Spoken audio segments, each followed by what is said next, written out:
Hi guys, welcome back to the Tiny Magical Cafe. I did a little bit of a reading before I pressed play for tonight's video, and something that came through for tonight is Taurus. So I feel like I need to read you gorgeous Taurians out there. I know a couple of Taurians, and a Taurian trait is that they hate showing their emotions publicly. They're incredibly private. You won't see a Taurian cry publicly often.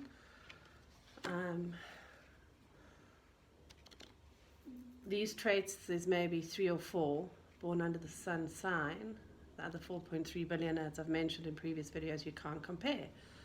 So what we're going to do is just see what's happening. It obviously is just something that needs to be read tonight. So guys, this is for you, you little cute Taurians. I tell you something, it's really hard giving a Taurian a compliment. They always get that eye roll, like, okay, thanks. They're not ungrateful, they just don't like smush. So if you're an Aquarian like me, you'll tend to sort of lay it on thick, and you are being sincere and say, oh, I love this about, or I love what you did there or that, but they tend to sort of withdraw a little bit and like, thanks. So that's something I've noticed. Tonight's lad, I'm going to do present I should say, here, recent past, very next move. You guys have come out in your own cards again. It looks like very recently, I don't know if you guys, if this is for the female Taurians. For example, if you've watched Bridgerton recently and you're single, you felt the whole lovey-dovey vibe again. So, oh, it'd be nice to meet someone, and, you know, maybe I'll go and do my nails tonight, faff a bit, give myself a hair comb, sort of that sort of thing in the recent past. But, you know, as a typical Taurian, you don't allow yourselves to stay in that frolic emotion for long. You get back into your logical emotion. Your head and your heart sometimes are too separate. And it's nice to tie both in. You don't allow yourselves to dream for too long, and then it's back to reality and back to real life, and you know. So it's nice to see you guys escape sometimes into a little place through either, like I say, a Netflix series or something fun to do. It's nice to see the child emerge now and again, because you hide so much of yourself. You just don't like dramatic people. And funny enough, you've got the most dramatic friends in your circle, but you do love them. You just wouldn't behave in the same light, but you do find them fun and funny. What I'm feeling here is, in the present, there's journeys and decisions to make. Funny enough, a small bunch of you feel like running away because you've got constant influx of people coming to you for advice and what to do, and because you're so calm and you have such a calm energy, and because you're so easy to be around, a lot of us tend to come towards you and say, what should I do, and this has happened and that's happened, and one thing they do appreciate about you is you're very straightforward. You don't sugarcoat. They know that if they come to you and ask you something, you're not going to tell them something they want to hear. You're going to assess the situation, and you're going to look at it for what it is and say, that's what you need to do if you want to get out of it. Take the advice, don't take it, no judgment, but that's how it works. The only problem here is, in your present, you're not taking your own advice. You are thinking of a couple of things you need to do, but you're not taking your own advice here, guys. Because there's a change here. Whether it is travel, whether it is a job change, whether it is someone showing you attention. If you look at the moon card, you're sitting comfortably in a little pond, and it's warm and it's safe, and it's something you have to do. You have to get out of that pond. Can you see the card here? You have to get out of that pond. You have to make this decision, this change, this journey, but you're very afraid of the two wolves howling at the moon.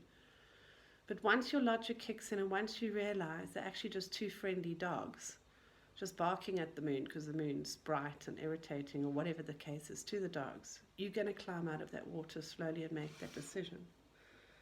Because the very next move is the star. Your future move, which is very, very soon. Once you've made this decision, there's huge abundance here. There's some money coming in, and it's been telling me for a while money's coming in, but you know what it's like. It's the how, where, when. But it's pretty soon, because this is your very next move.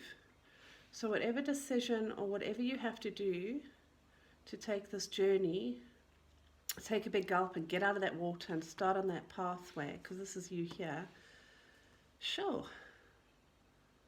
It's going to open up. It's almost like it's been blocked. It's almost like it's been blocked. And with this very next move, you've got the death card, death of the old. There's massive changes in your life, good changes. You're saying goodbye to old habits, old patterns, old ways, old lifestyle. So I want you to think about things that block you in your life. I want you to think about things that, you know, I would have done it that way in the past, or maybe I should have done that. And when these opportunities arrive now, for the first time in your life, you're going to turn around and say, you know what, I'm going to do it. Okay, yes, I'm going to do this, because it's going to unblock you and it's going to help you bring in this money. Everything is waiting. It's on the sidelines, and the very next move, it's going to come through. And the death of the old could even be as materialistic as getting stuff for your home, buying jewelry. It could be because with this money coming in, this abundance, the new lifestyle, the new way you're going to think, the new way you're going to do things. So I honestly think, because you did feel, when you got into your heart, in your very recent past, for the first time you started liking a little bit about yourself, and you compared yourself to one or two characters. I'm just giving Bridgerton an example, soft porn for fun. But you did like the idea of maybe connecting with one of the characters. You know, it could have been anything on Netflix. You might like science fiction, you might like horror, but there was a connection that said, oh, I could see myself being like that. And it gave you a little bit of a, And then immediately you rushed back into reality and said, no, you know, I'm the high priestess. I'm the one that makes decisions. I'm the one that keeps the family together. I'm the one that makes the plan. No. And it's saying here, no, you don't always have to be in charge. You don't always have to take on that. So I want you to look out for this sign. It's going to come up now. And I want you to do the opposite of what you ever would have done in your past, because it's going to unblock you. And beautiful changes. You're saying goodbye, death of the old ways, and welcoming in the new. So let's see, guys. Show me yes. Show me a big yes, please. Stop. Show me no. My no is anti-clockwise.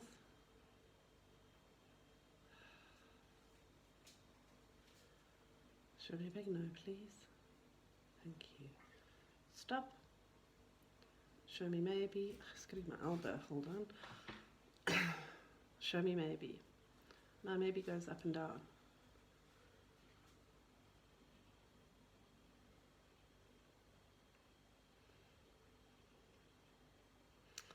Okay, so let's just look in the present with our moon card. Decisions. Guides and angels, show us what we need to see, please. Guide us, keep us safe in this journey and these messages.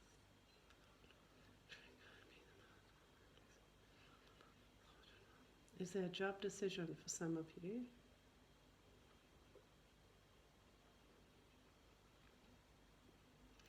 Okay, so this is coming through as either a promotion or a complete job change, taking a risk.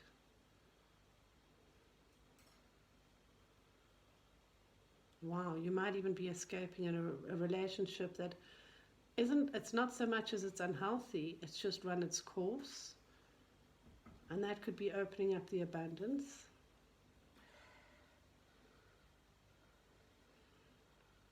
Guys, comment and let me know what you think of the reading. I'd love to hear back from you. Let's find out in the present now what decisions you have to make. I do try and reply to every single one of you. So click like, subscribe if you want to hear more messages. And it was great chatting to you Taurians tonight. Thanks so much. God bless.